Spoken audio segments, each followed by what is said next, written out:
सबसे पहला है हमारा एकदम फेवरेट, क्लोरोफॉर्म का फास्जीन में कन्वर्जन है, ऑक्सीकरण अभिक्रिया के अंतर्गत आता है। और मतलब क्लोरोफॉर्म सूंघ के आप बेहोश होंगे और फास्जीन सूंघ के आप निपट जाएंगे, एकदम सत्य बात है। और ये बनाना बहुत आसान है, आपको साइंटिस्ट बनना है तो बिल्कुल आप थोड़ा भौकाल जमा सकते हैं इसको बना के।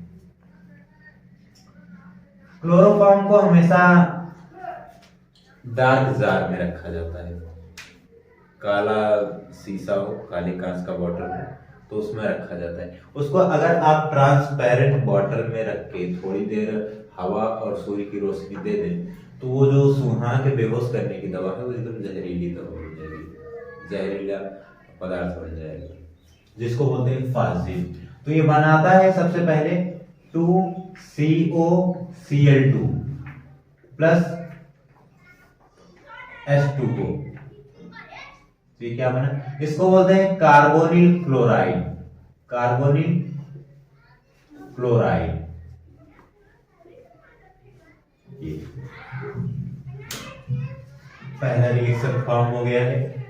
जब क्लोरोफॉर्म को हम ऑक्सीजन के साथ अभिक्रिया कराते हैं प्रकाश और वायु की उपस्थिति में तो ये फॉर्म करता है कार्बोनिल क्लोराइड और जल, इसको बोलते हैं फास्जीन। ये जो है ये है फास्जीन। दूसरी अभिक्रिया है अपचयन अभिक्रिया, CHCl3 की 6 हाइड्रोजन के साथ अभिक्रिया है। तो ये क्या फॉर्म करेगा देखते हैं। ये फॉर्म करेगा CH4 मेथेन और क्या बचा हुआ है 3HCl।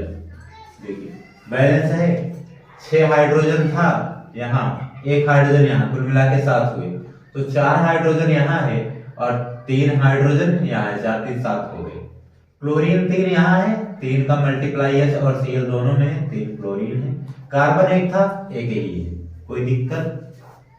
चलिए अब है क्लोरोफॉर्म का हाइड्रेशन कराते हैं जब जिंक और हाइड्रोक्लोरिक अम्ल के प्रेजेंस में तथा एथिल एल्कोहल के विलयन में, उसमें जब क्लोरोफॉर्म का रिएक्शन कराएंगे तो ये क्या फॉर्म करेगा देखते हैं। ये बनाता है CH2Cl2 प्लस HCl।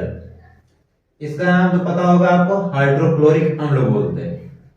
इसको बोलते हैं मेथिल डाई क्लोराइड,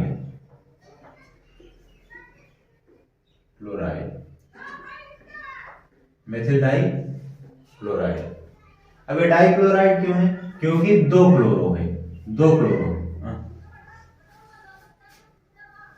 अब आप कहेंगे इसको मेथिल ट्राई क्लोराइड बोल सकते हैं, बिल्कुल इसको मेथिल ट्राई क्लोराइड बोलते हैं, या ट्राई क्लोरोमेथेन बोलिए आप, इसको डाई क्लोरोमेथेन या मेथिल डाई क्लोराइड बोलिए आप, दोनों चलेगा। आगे अब जल अपघटन है, CHCl3 और KOH पोटेशियम हाइड्रोक्साइड और क्लोरोफॉर्म का अभिक्रिया है, जल अपघटन अभिक्रिया बोलते हैं। ये सबसे पहले फॉर्म करेगा HCOOK या पोटेशियम फॉर्मेट बोले तो, पोटेशियम फॉर्मेट। आगे है एक ये निकला है और C आ गया है, चलिए बराबर कर लेते हैं। एक तो बन गया पोटेशियम फॉर्मेट, पोटेशियम फॉर्मेट। अगला है एक पोटेशियम यहां लगा हुआ है, 3 बचा हुआ है और 3 यहां पर क्लोरीन है, हम इसको बना देते हैं 3KCl। क्या है, potassium chloride, potassium chloride plus potassium format हो गया, पोटेशियम क्लोराइड हो गया। आगे क्या बचा है, 4 हाइड्रोजन बचा है, ऑक्सीजन 2 बचा है और कुछ, तो इसको हम क्या लिखेंगे 2 H2O जल। देखिए ये हम जो काउंट कर करके करवा रहे हैं दरअसल बैलेंसिंग बोलते हैं इसको, संतुलन ना, कि जितने अणु हैं इधर क्या उधर भी हैं, दोनों तरफ बराबर है कि नहीं, ये बराबर करवा रहे हैं। चलिए आगे, सिल्वर चूर्ण से अभिक्रिया।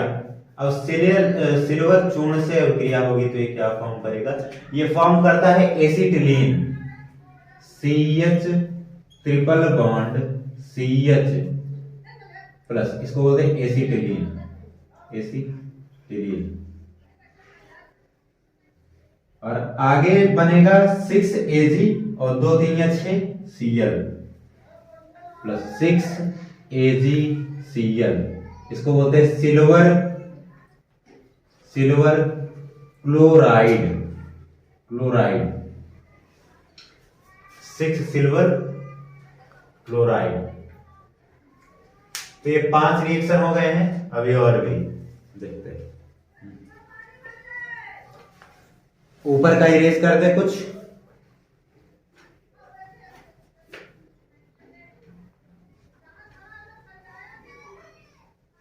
तीसरे तक इरेज कर दे रहे हैं, चलेगा।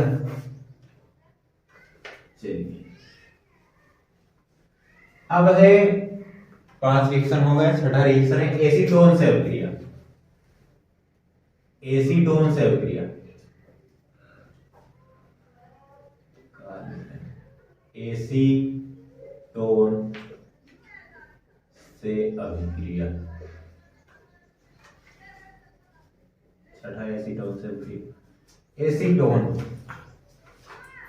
CH3 C डबल बॉन्ड को CH3 और रिएक्शन करना है CHCl3 से, ये क्या फॉर्म करेगा, ये फॉर्म करेगा क्लोरीटोन, CH3 COH CH3 CCl3, इसको बोलते हैं क्लोरीटोन, एसीटोन से क्लोरीटोन। चलिए तो हम क्लोरीटोन का फॉर्मेशन कर चुके हैं। सातवां रिएक्शन है नाइट्रिक अम्ल से अभिक्रिया। जब क्लोरोफॉर्म का नाइट्रिक अम्ल के साथ अभिक्रिया कराते हैं तो ये फॉर्म करता है क्लोरोपिक्रिन, इसका फार्मूला होता है CCl3NO2, इसको क्या बोलते हैं, क्लोरोपिक्रिन। अब बचा क्या है, H2O, एक हाइड्रोजन यहां से आएगा, एक हाइड्रोजन यहां से आएगा, एक ऑक्सीजन यहां बचा हुआ है, इसको बोलते हैं क्लोरोपिक्रिन,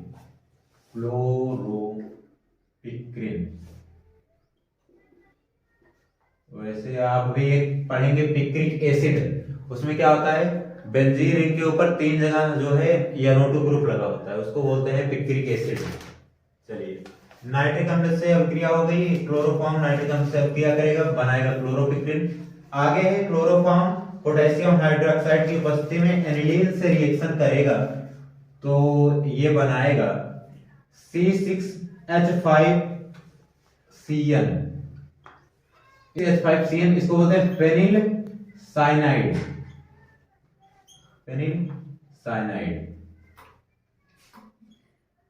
अगला जो है ये 3KOH है, ये कन्वर्ट हो जाएगा 3KCl में, 3KCl पोटेशियम क्लोराइड, लिखना नहीं, लिख लो पोटेशियम क्लोराइड।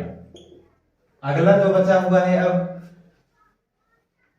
क्या बचा हुआ है, जो बचा है निकाल दीजिए, ये निकलेगा 3H2O, हाइड्रोजन ऑक्सीजन सब बराबर। देखिए 3KOH है, मतलब 3 पोटेशियम 3 ऑक्सीजन 3 हाइड्रोजन यहाँ पे, एक हाइड्रोजन यहाँ पे और 2 हाइड्रोजन यहाँ पे, कुल मिला कितने हाइड्रोजन हुए, 1 2 और 2 2 सॉरी 3 1 4 4 2 6, तो 3H2 3 2 6 हो गया, 3 ऑक्सीजन है, 3 ऑक्सीजन हो गया, पोटेशियम 3 है 3 हो गया, क्लोरीन 3 है 3 हो गया, दोनों मल्टीप्लाई है ना, बाकी C6H5 था, N बचा हुआ है, C बचा हुआ है, N बचा है, C बचा है, ये बन गया फेनिल साइनाइड।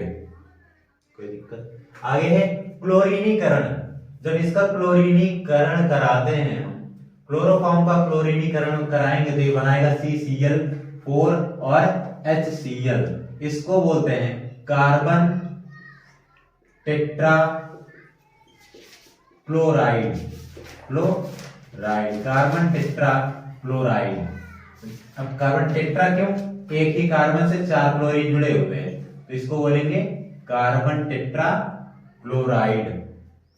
आगे लास्ट में एक रिएक्शन बचा रखा है हमने, उसको बोलते हैं रीमन टीमन रिएक्शन। बीच में था, हमने सोचा उसको लास्ट में करवाएंगे ताकि आप लोग लेक्चर लास्ट तक देखिए।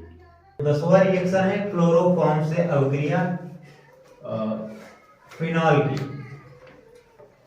की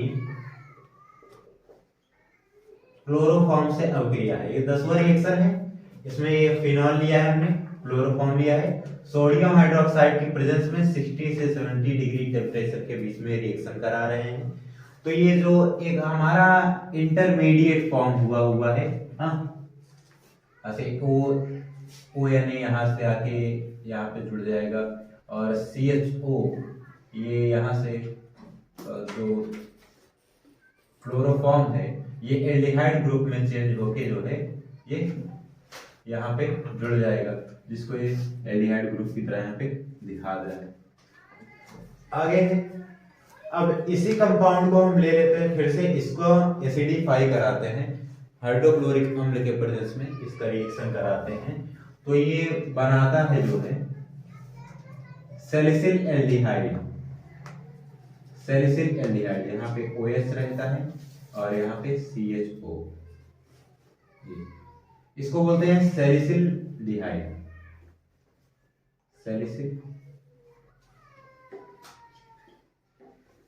एल्डिहाइड।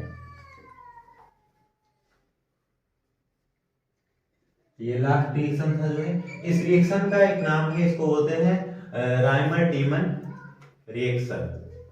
जब फिनॉल क्लोरोफॉर्म से अभिक्रिया करता है तो एक इंटरमीडिएट के साथ जो है सैलिसिल एल्डिहाइड बनाता है। आगे अब इसके उपयोगों की बात कर लेते हैं। क्लोरोफॉर्म का उपयोग कहाँ किया जाता है? क्लोरोफॉर्म का उपयोग किया जाता है, ये रिएक्शन हो गया तो इसके उपयोग किया जाता है क्लोरीटोन बनाने में। आगे है फेनिल साइनाइड बनाने में, और क्लोरोपिक्रिन बनाने में,